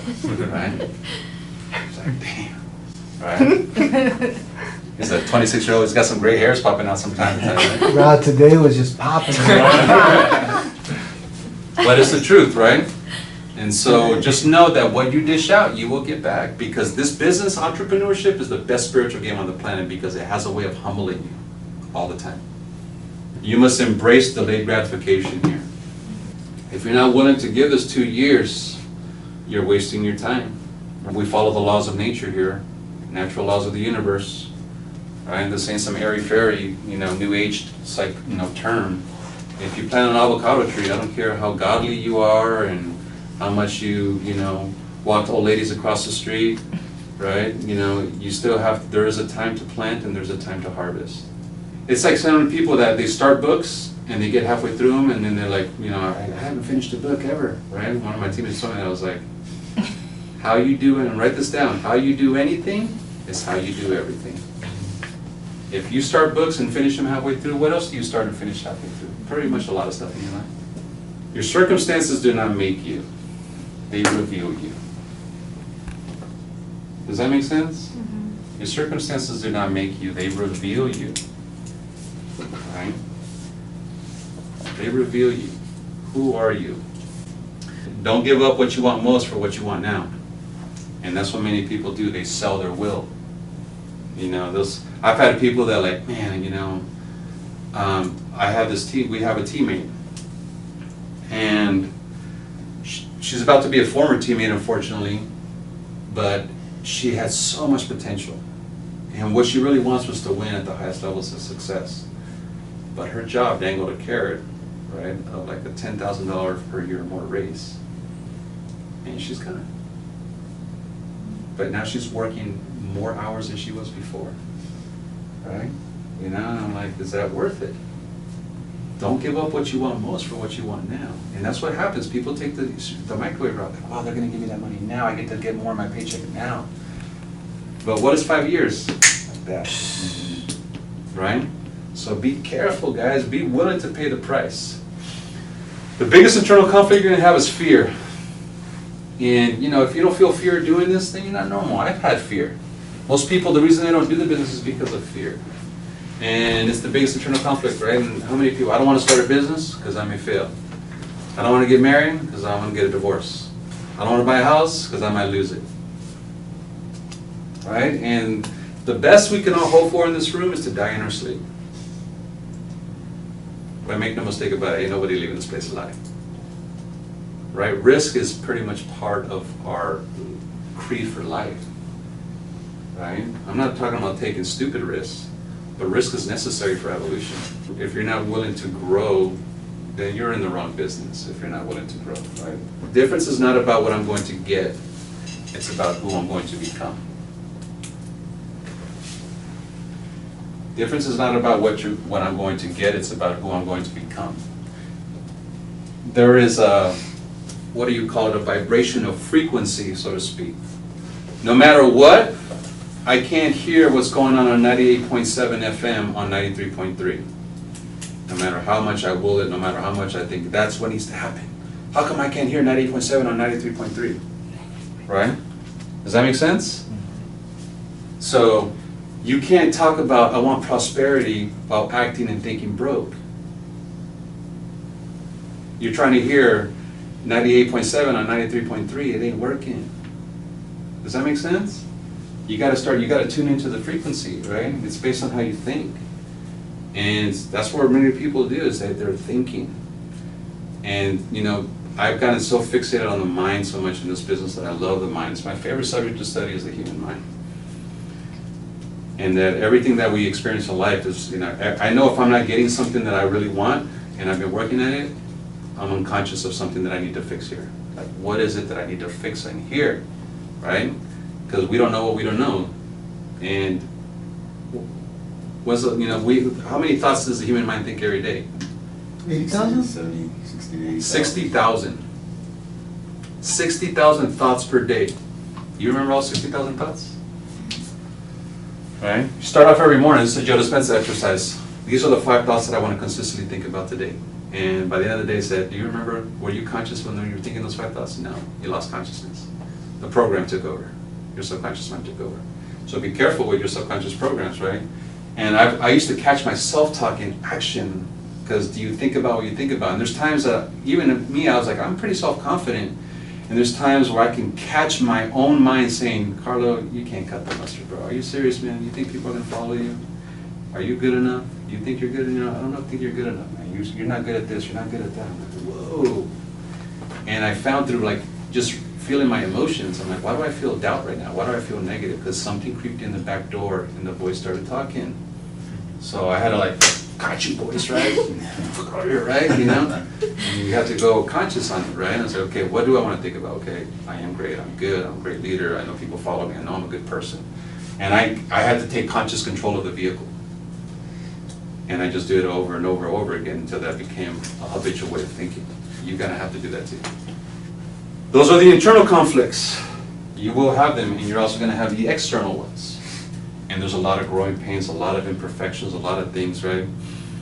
The leaders are the ones that encounter the sticker briars and the thorns because they're doing something that's never been done before. And if you want to have something that you've never had, that you be prepared because you're about to do things that you've never done in your life, right? But I've never done life insurance. I don't think I'll be good at it. Like, well, no shit, right? It's like saying you never played golf, or like, no, I swung the golf club once. I can't play golf. Like, how many times have you swung it? Just once, right? I believe in the rule that to master anything, 10,000 hours. And I want to be in mastery, right? Most people are not about mastery. Most people are about addicted to new information, right? And I learned that from Tony Robbins. He's like, I realize most people are addicted to learning. And your mind is addicted because your mind constantly needs to be stimulated with something new. Because it's nice to learn something new, but here's the wrong thing about that, you don't implement it. So what point is it to have all this information? That's what school has wired us to be. There's a lot of people that know a lot, but do you do what you know? No. So what the hell is the point to know a lot if you don't do what you know?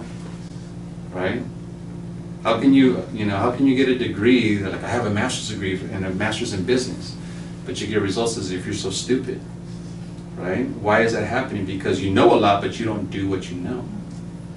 And if you're here, right? According to Joe Dispenza, you lose that stuff, all the stuff that you learn. You make all these new connections and stuff, but if you don't use it or repeat it or anything, it trims away. It goes away. Yeah, absolutely, man. You know, and so you're gonna have haters, guys, right?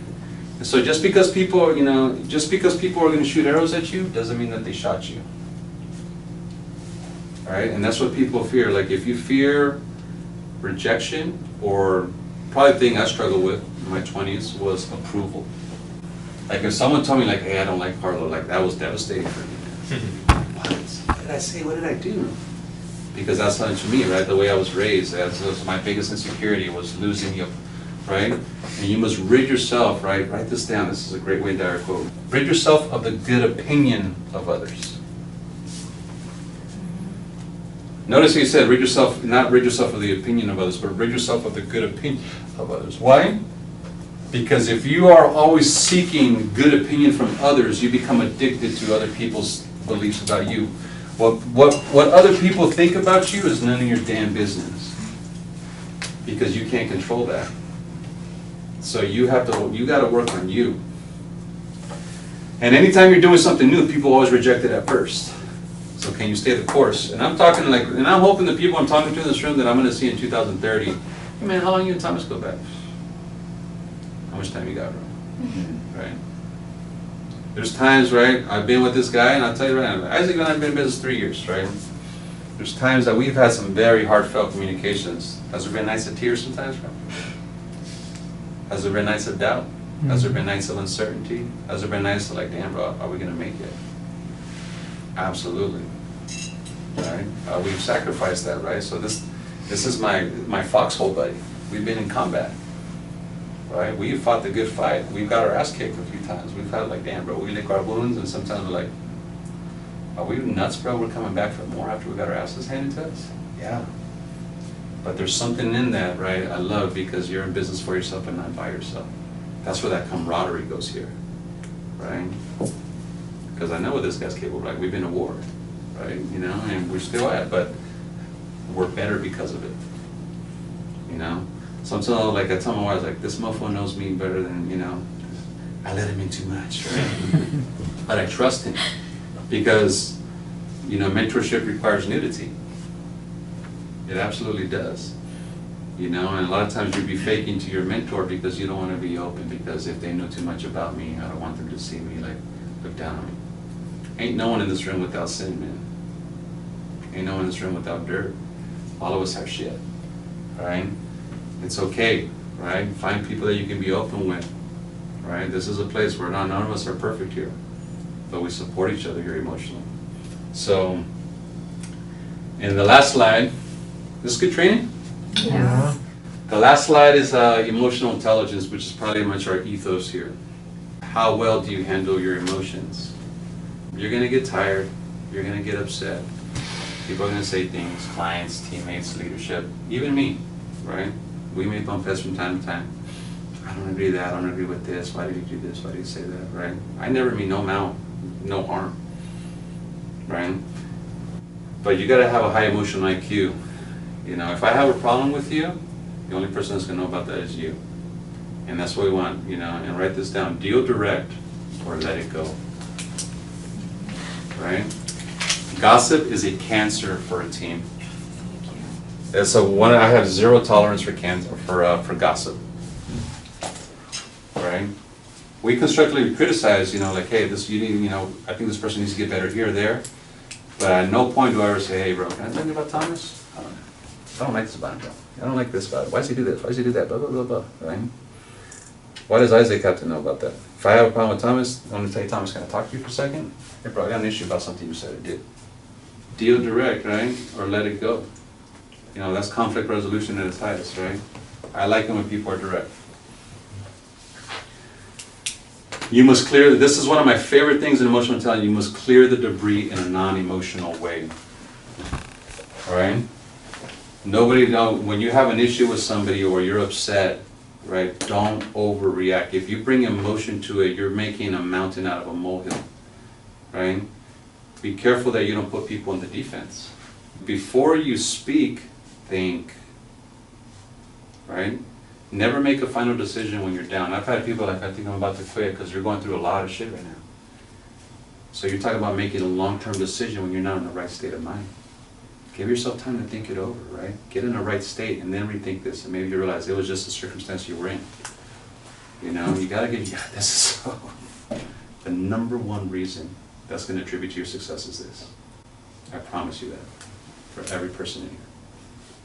Right? It is the most powerful force in the human spirit is emotions, which stands for energy and motion.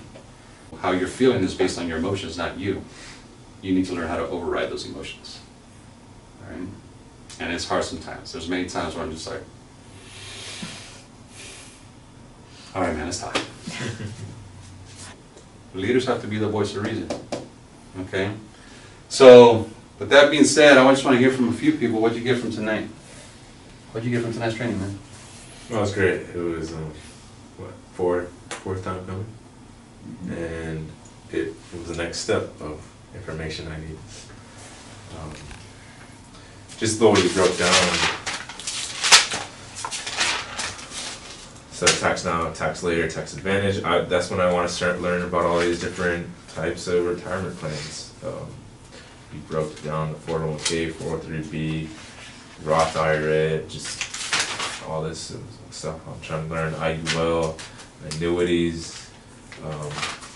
And then this is how you're presenting it to people too, so it's good for me to see, because I'm sitting in a spot that eventually I'll have the knowledge and someone will be me where they don't know anything and they're it's gonna switch roles, so I just like to talk. Good. Thank you for your feedback, Brian. And it's good that you process it. And that's why I say don't ever miss training, because these are where the goodies are, man. Right? This is where you build a lot. You know, the field, but also know that the field is primary. This is secondary to the field. Don't ever mistake this for the primary. Yeah. Sometimes people say, I've been coming to training, how come I'm not getting results? Right? That's like saying, I've been going to swim class, how come I don't know how to swim? Right? This is instruction, right? You gotta get in the water. Water's the field, right? Jan, what'd you get? It was nice to see the breakdown of certain things that you did there, and then go into where you said you are where you're at. Yeah. Right? You know where you're So supposed to there's a lot of different things that have you've written down or you've done that I feel like just within the last few days have like transpired. Yeah.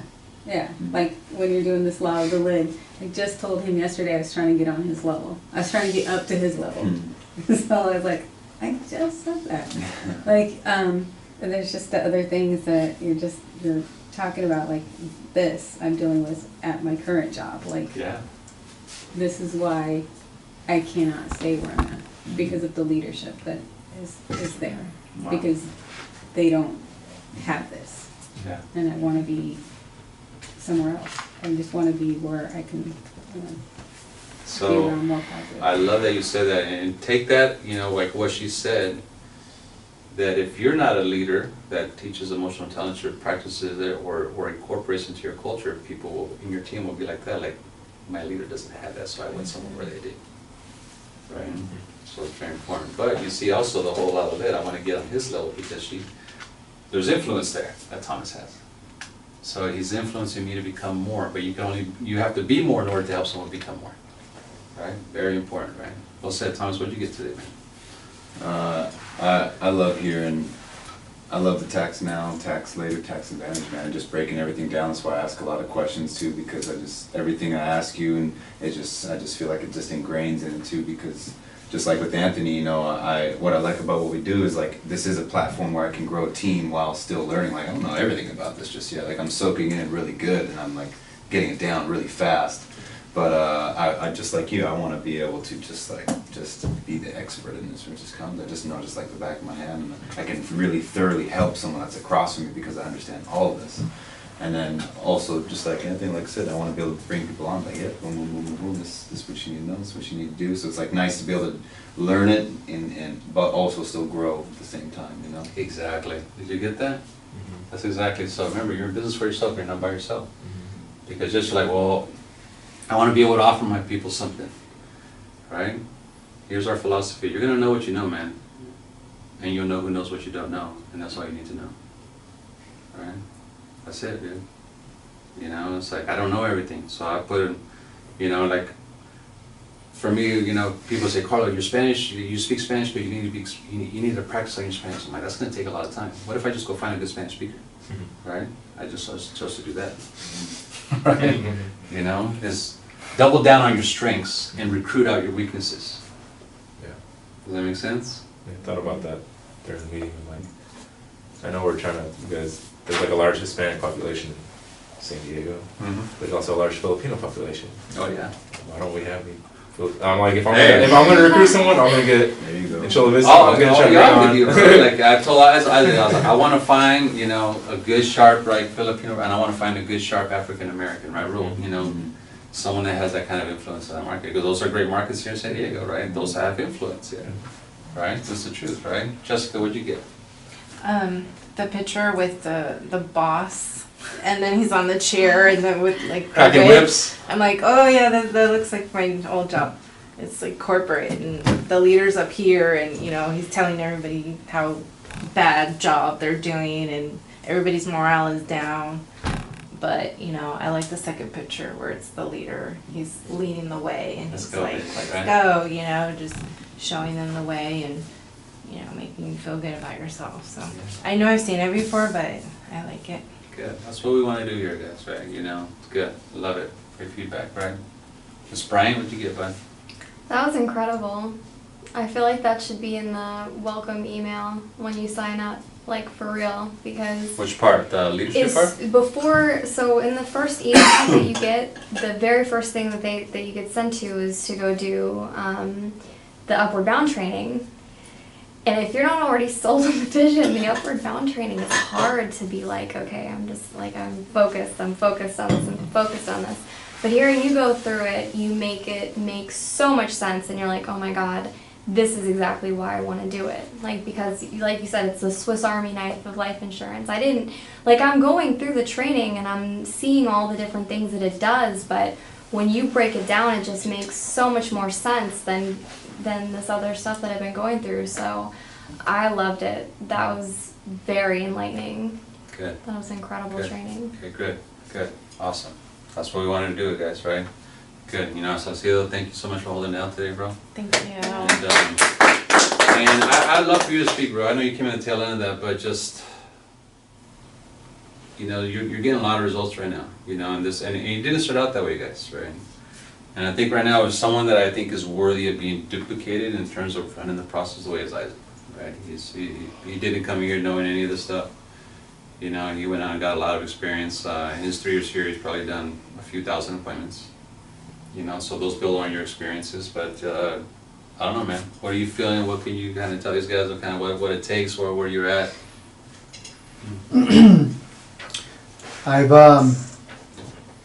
For me, I'm a very analytical person.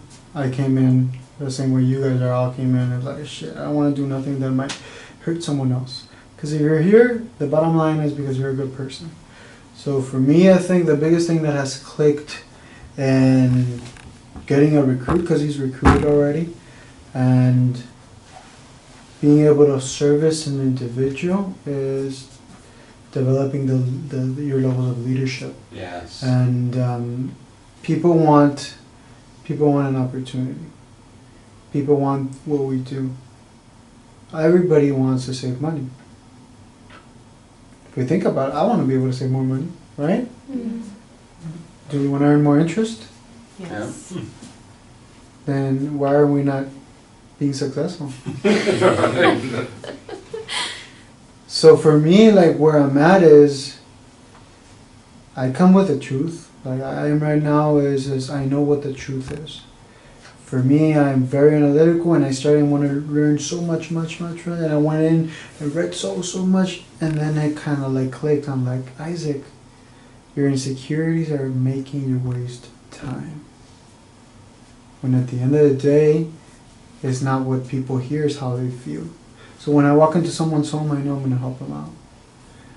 I was telling this guy Robert he had really good questions. He's like, this is like it feels like a pyramid, and I've been in one, and I don't want to be in one. Like, you were very logical, but right now you showed this to me, I don't know how I feel. And I'm like, voice your concerns.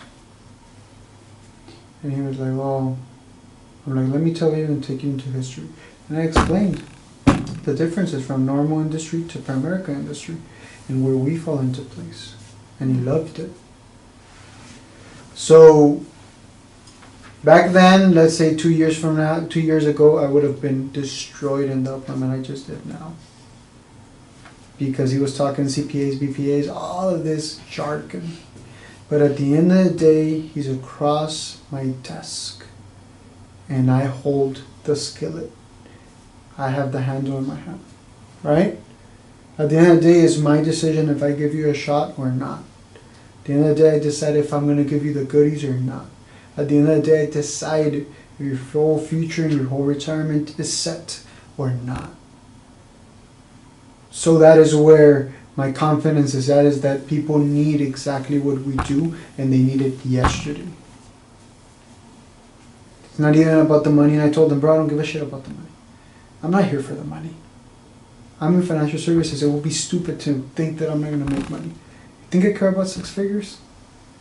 Like, I care about in 20 years this company being a $1 billion company, and I own 20-30% of this and making a $300 million check. That's the Mayweather type of money. So, guys, it's a necessity for me. The biggest thing I did is I decided to move my insecurities and just go with a logical, right? Just thinking of Elon Musk. When the year started, I was telling you I wanted to start thinking more like Elon Musk and go with the logical. And the logical thing of what we do is we all are going to die. We all need to save money. We all want to earn better interest rates. We don't want to be risky. Perfect. Let's move forward.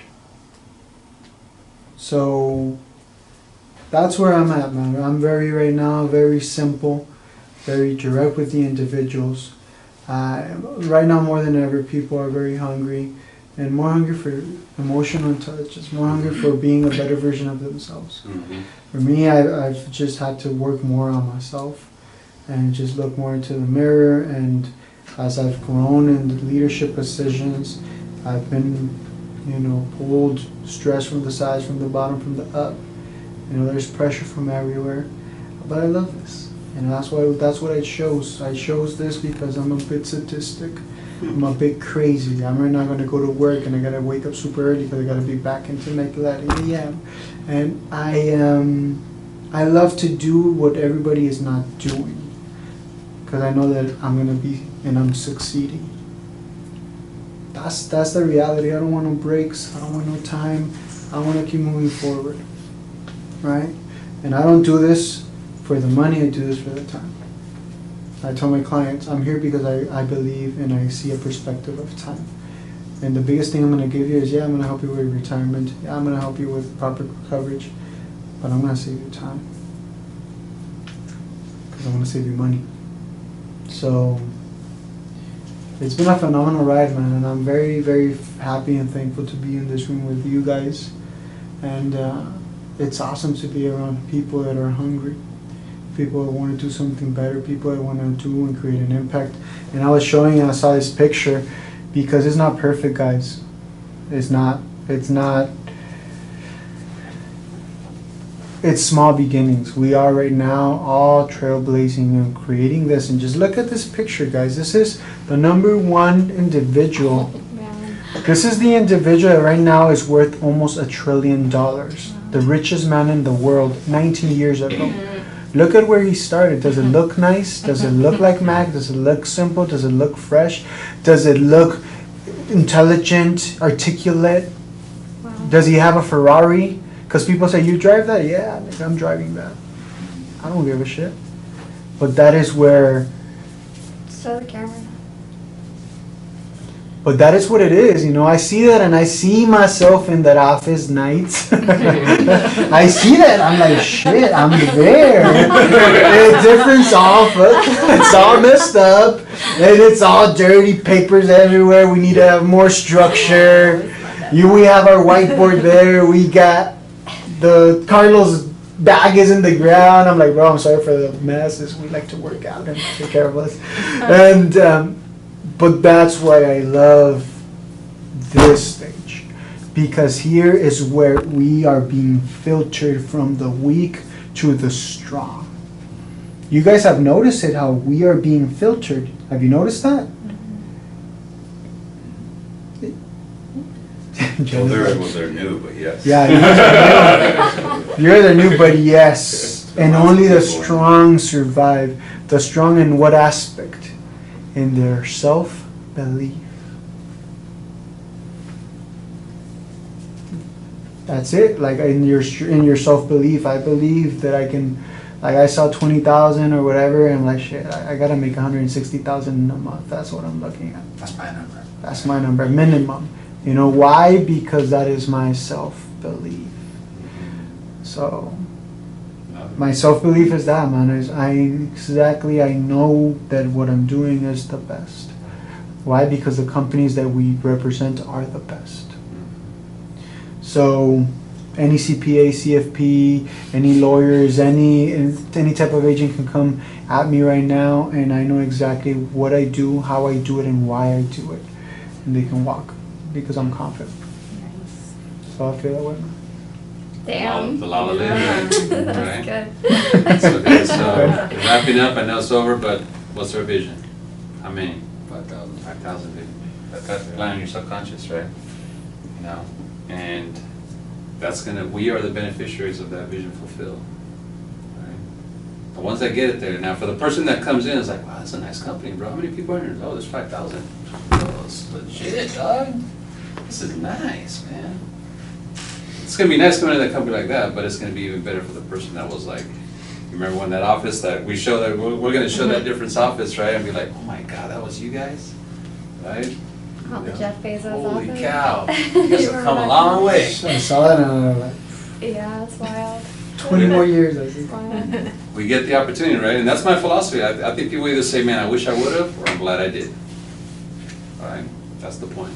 So guys, so Saturday is going to be really good. Okay, we're going to take everyone out in the field, so you kind of see what Isaac did in there. We're going to kind of do a mock, so you see, okay, how do you? I need to know what the field looks like. I know you got a few appointments, right? Like up, and we're going to get you there. I shot you a text about because I know you say it's available, so I don't know if you want to set up a time to fast start them. Mm-hmm. But if you can, I can. We want to get you going, bro. Right? You'll like that. Any questions about anything? Go forth and do great things. Right?